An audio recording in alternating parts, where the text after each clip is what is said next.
Assalamualaikum warahmatullahi wabarakatuh. Hai semuanya, perkenalkan nama saya Joni Dwi Safitri dengan nomor NIM 22234008 dari jurusan Perpustakaan dan Ilmu Informasi. Baik teman-teman, adapun tujuan saya dalam membuat video kali ini adalah untuk memenuhi salah satu ujian UAS yang diberikan oleh dosen saya yang bernama Ibu Desriani SIIP MIKOM dengan mata kuliah Ilmu Komunikasi. Nah, pada UAS kali ini kami sebagai mahasiswa diminta oleh Ibu Desriani untuk membuat suatu video dalam rangka menjelaskan materi-materi yang sudah beliau sampaikan di kesempatan sebelumnya. Dan kali ini juga saya akan menjelaskan suatu materi mengenai proses komunikasi di perpustakaan. Nah, tanpa memperpanjang kata sambutannya atau kata awalnya, langsung saja saya akan menjelaskan kepada teman-teman semua sedikit pemahaman saya mengenai proses komunikasi di perpustakaan. Nah, sebagai mahasiswa, tentu kita tidak asing lagi dengan istilah komunikasi perpustakaan ataupun dengan kata proses itu sendiri. Sejak SD kita sudah sering ya teman-teman melihat perpustakaan, baik itu perpustakaan sekolah ataupun perpustakaan yang ada di tempat umum. Sedangkan komunikasi ini merupakan suatu kegiatan rutin yang sering kita lakukan di dalam kehidupan sehari-hari. Komunikasi ini bisa kita lakukan dengan teman, kerabat, orang tua, dosen, ataupun dengan musuh kita sendiri ya teman-teman. Selain itu, terkait dengan kata proses, dapat diartikan sebagai suatu kegiatan. Untuk lebih lanjut, mari kita bahas sedikit ya teman-teman. Jadi, ada beberapa pendapat para ahli mengenai pengertian dari perpustakaan. Salah satu contohnya adalah pengertian perpustakaan yang disampaikan oleh Lasa HS. Menurut Lasa HS, perpustakaan adalah kumpulan atau bangunan fisik sebagai tempat buku dikumpulkan dan disusun berdasarkan sistem tertentu atau keperluan pengguna.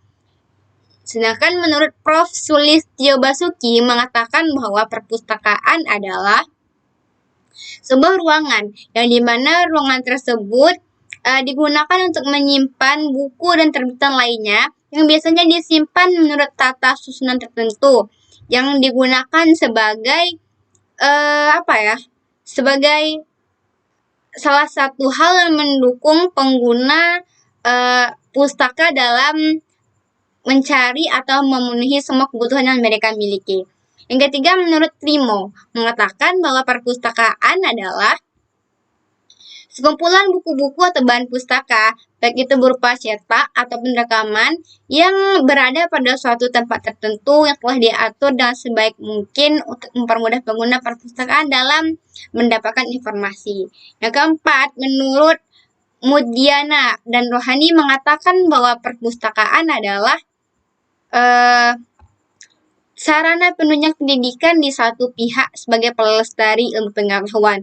Nah, kali ini saya sangat setuju dengan pendapat yang dikemukakan oleh kedua para ahli ini bahwa perpustakaan sangat mendukung mahasiswa dan kaum pelajar lainnya di dalam mencari tugas dan di dalam membantu mereka di dalam mengerjakan ujian-ujian yang akan mereka hadapi nantinya. Terakhir, menurut Yohanda mengatakan bahwa perpustakaan adalah unit kerja dan sebagai perangkat mutlak dari sekolah yang bersangkutan.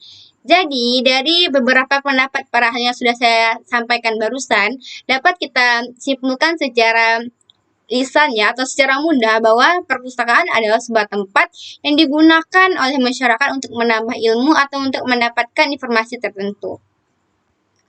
Lanjut, mengenai pengertian komunikasi. Komunikasi adalah interaksi yang terjadi di antara satu pihak dan pihak yang lainnya, yang dimana secara lengkapnya komunikasi dapat diartikan sebagai suatu proses yang dimana seseorang atau beberapa orang, kelompok, organisasi, ataupun masyarakat dalam menciptakan dan menggunakan informasi agar terhubung dengan lingkungan dan orang-orang yang ada di sekitarnya. Adapun manfaat-manfaat dengan adanya komunikasi ini adalah yang pertama dapat menambah pengetahuan. Ketika kita berbicara dengan orang lain, secara tidak sadar, semua hal atau semua perkataan yang disampaikan oleh orang tersebut dapat menjadi suatu ilmu baru bagi kita sendiri yang perlu kita terapkan di dalam kehidupan sehari-hari. Yang kedua, dapat meningkatkan kekompakan.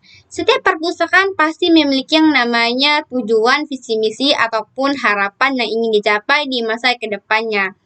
Yang dimana tujuan dari perpustakaan ini dapat dicapai apabila terjadinya solidaritas atau kesepakatan yang terjalin di antara kepala perpustakaan dan pustakawan-pustakawan lainnya. Contohnya nih, kepala perpustakaan dan pustakawan lainnya melakukan komunikasi atau rapat membahas mengenai hal-hal apa saja sih yang perlu diperbaiki atau ditambahkan dalam perpustakaan itu untuk menunjang rasa nyaman dari pemustaka. Contohnya dengan menambah CCTV, AC, kursi, dan sebagainya. Yang ketiga, dapat manfaat dari komunikasi dapat meningkatkan kemampuan berbicara. Nah, ini benar sekali teman-teman. Orang-orang yang rajin melatih kemampuan bicaranya, maka dia suatu hari nanti akan menjadi seorang pembicara yang hebat. Namun sebaliknya, orang-orang yang sangat malas ya teman-teman di dalam melatih public speakingnya, maka ia dapat dikategorikan sebagai orang-orang yang memiliki kemampuan public speaking yang buruk. Terakhir, atau yang keempat deh, manfaat dari adanya komunikasi ini adalah sebagai sarana dalam menyampaikan gagasan. Setiap manusia pasti memiliki gagasan atau pemikiran-pemikirannya sendiri. Nah, yang dimana ketika kita memiliki suatu gagasan, maka ada lebih baiknya gitu ya, gagasan ini disampaikan secara lantang, tegas, dan dengan menggunakan bahasa yang baik kepada orang lain, agar semua pendapat yang kita sampaikan itu bisa diterima oleh mereka dengan mudah dan dapat dipahami tentunya. Yang kelima, dapat mengintimidasi lawan bicara.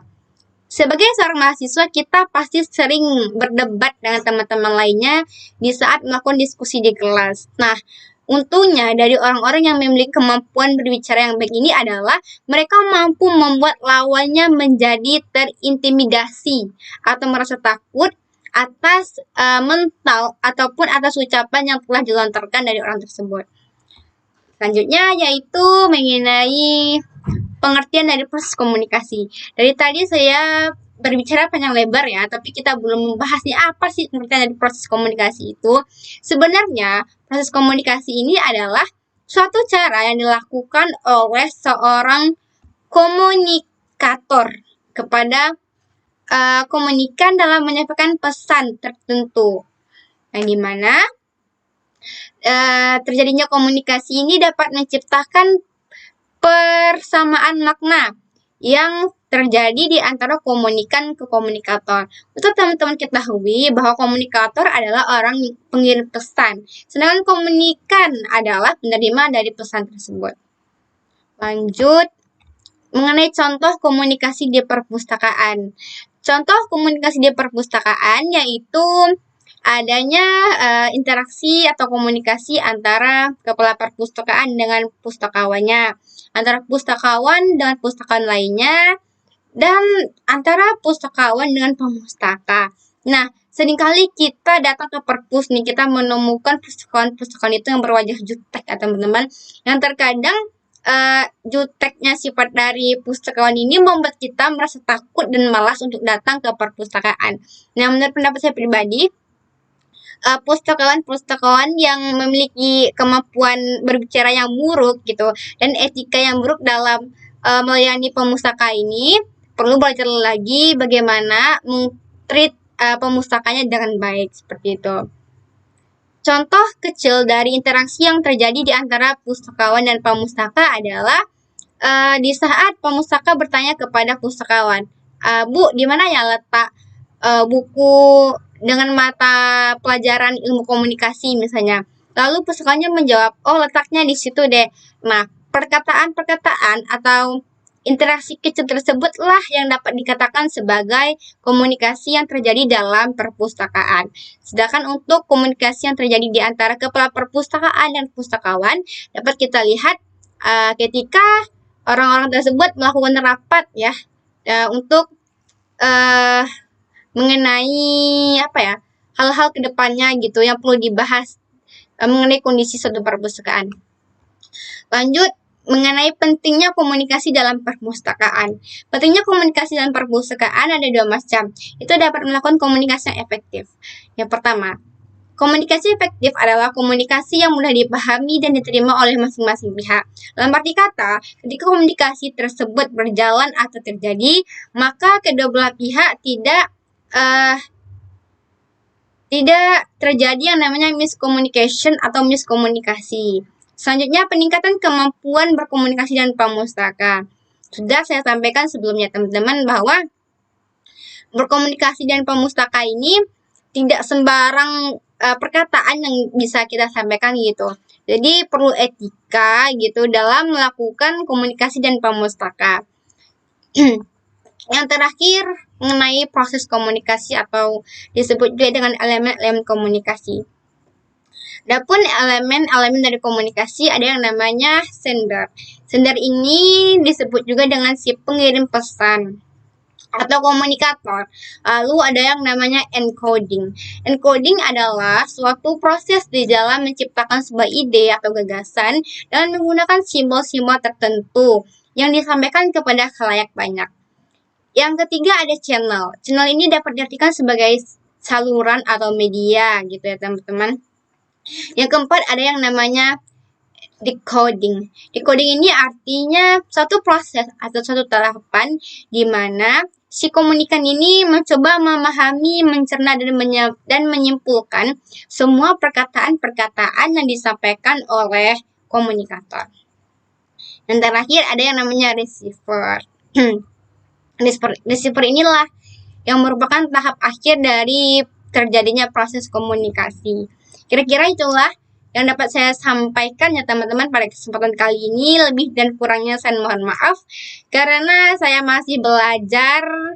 Dan tanpa memperpanjang lagi, saya tutup di sini dan mengucapkan Assalamualaikum warahmatullahi wabarakatuh.